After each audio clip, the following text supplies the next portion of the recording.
I wanted to do another deep dive video. For some reason, I've just been thinking about this a lot lately. And, I used to teach out of the Bible all the time, and I love the Bible, but I didn't fit in too well in the old Bible Belt, and, got burned at the stake and whatnot. But I just have found myself in the Bible more and more, and I want to start teaching out of it again. There's something about this book that's unusual. See, the thing that I find confusing is that the book itself is very historical. Scholars agree that these books were written at certain times, and that Jesus was crucified and a real person and all of that. So there's this historical aspect of the book, but the book is really like mystical, very mystical. Even random stuff, like when Jesus appeared to the apostles after the resurrection, they caught 153 fish. That's numerology, the number 9. I mean, it's just plain as day. So there's all these kind of weird symbols and patterns, and I can't help but wonder, I've been thinking about how the universe does express itself in patterns. We call those physical laws. So you have snowflakes look a certain way. You've got gravity. You have all of these things kind of expressing themselves in patterns. Rocks and nature, DNA.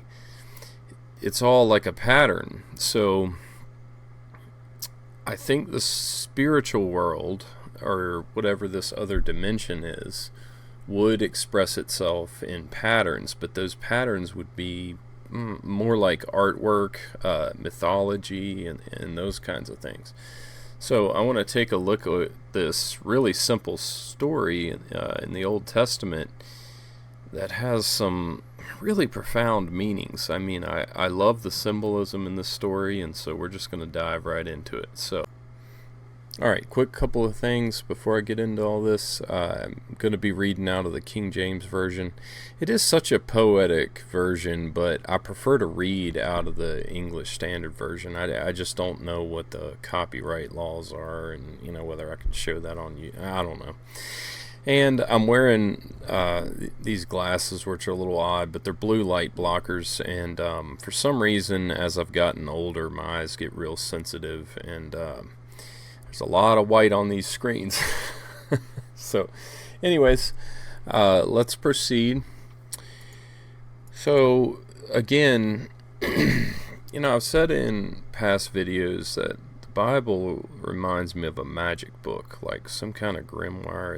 It's really weird. It's like you look into it, and what you're really seeing is almost like spells of a sort, a pattern for living in a spiritual realm or in a higher dimension, a higher vibration, or whatever. Alright, let's take a look at what Paul's saying here about the story of Isaac and Ishmael, that it's an allegory. And this is a big theme in Paul's understanding of the gospel and the revelation of the divine that he got, was that and this comes through in Hebrews and Romans, I believe, but just this idea that this is a pattern, and it's kind of surreal that it all unfolded the way it did, and that Jesus was some kind of like avatar type character that was very, very high level. Honestly, had to have been divine in my opinion, but that's a story for another day. So let's dive into just one simple little story that takes up a very small chapter in the Old Testament. It's in 2 Samuel here, and this is when they're bringing the Ark of the Covenant in, and as they're bringing it in to, I guess, like the temple or whatever in the center of the city, they wanted to get it into the city. There's this dude named Uzziah that reaches out and touches the ark as it's like wobbling on the cart, and it says that God killed him. Now, look, the Old Testament is kind of a rough book, and I really don't know what to do with it. I mean, if these things did happen, who knows? To me, it all just seems like very mythological, like symbolic language. So I don't know where these stories come from. And anyways, I just to be honest, like stuff like this makes me uncomfortable. But symbolically, I think you can look at it in this way. All right. Uzziah was like this pious hero. In a lot of ways, he fit the Pharisaical archetype, just this sort of like zealot person, because honestly, he should have. That was not something that you were supposed to do, is touch the ark. And, we'll never know what his motives were, but, maybe he had in his head to be some kind of pious hero. We just don't know. But either way, he put forth his greatest human effort towards the divine, or that symbol of the divine, and it killed him. And, there's a pattern here. And Paul gets into that.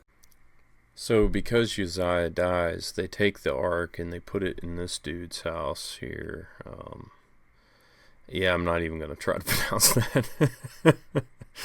But in his house, he was blessed by the ark, not cursed by the ark. And this is a symbol of grace, really, that this covenant was given, freely by grace, and it was just a blessing, just a straight up gift.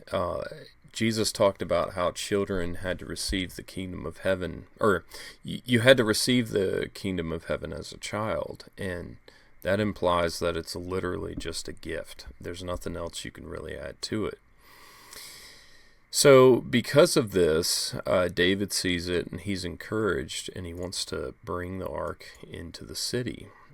And it says that David danced before the Lord. Now, he was king at this time, and to be honest, that was a kind of taboo thing to do. That's not something you would see a king do, right? Dancing around in the street. But David was an unusual king, and he was a very vulnerable, like, open person. A lot of the Psalms are just raw if you read through them. I mean, just totally raw. Just a raw expression of the soul and anguish and exaltation and all those different things.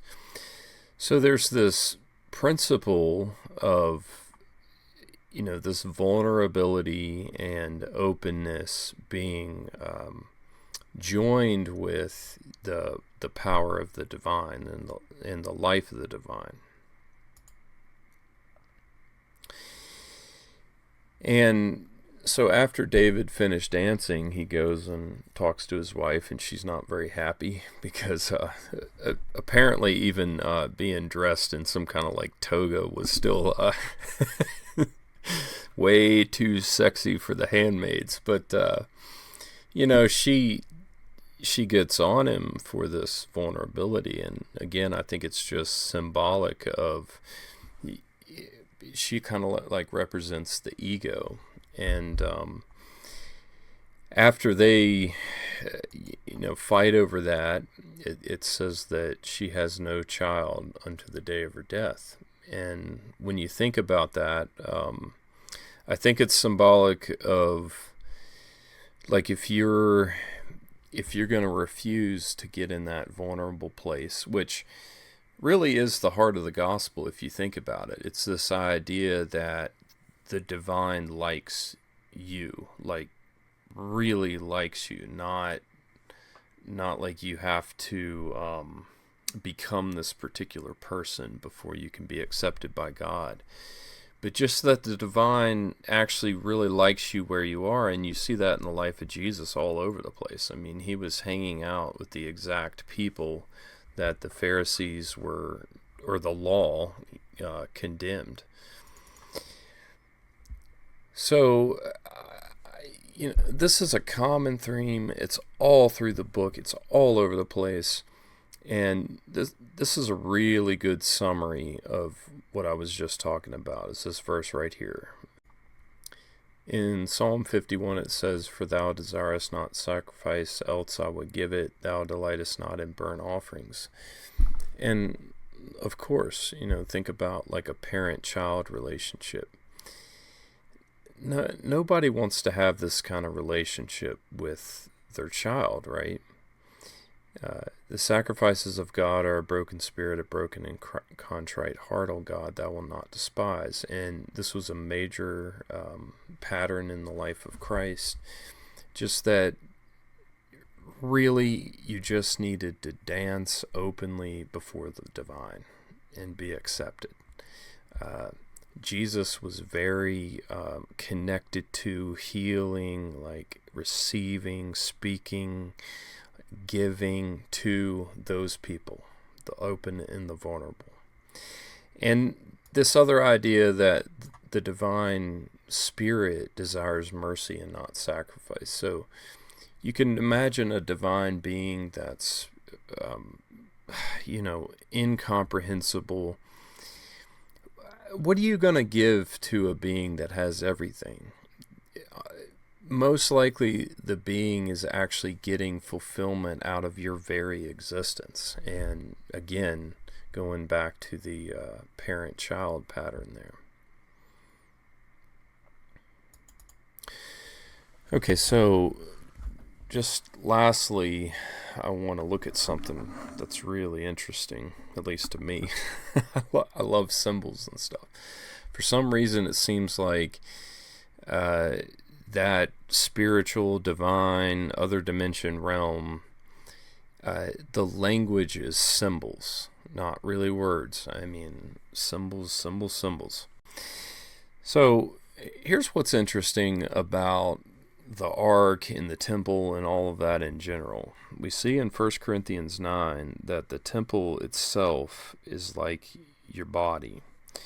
So you're looking at like the first layer of a human. Right there is the body. And then there was a place inside of that temple that was called the holiest. And,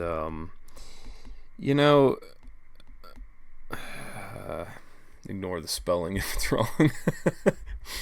But this idea that, and we all have this sense that the divine really does dwell kind of deep inside, right? It's something deeper, like down past your body. It's another realm altogether. So within the holiness, which is like the heart, we have the Ark of the Covenant. And in the Ark are the tablets that God gave to Moses. And so if you look here, there's this prophecy that's being quoted in Hebrews. This is the covenant that I will make with them after those days, saith the Lord. I will put my laws into their hearts, and into their minds will I write them. So there's this idea that the divine will is inside you. And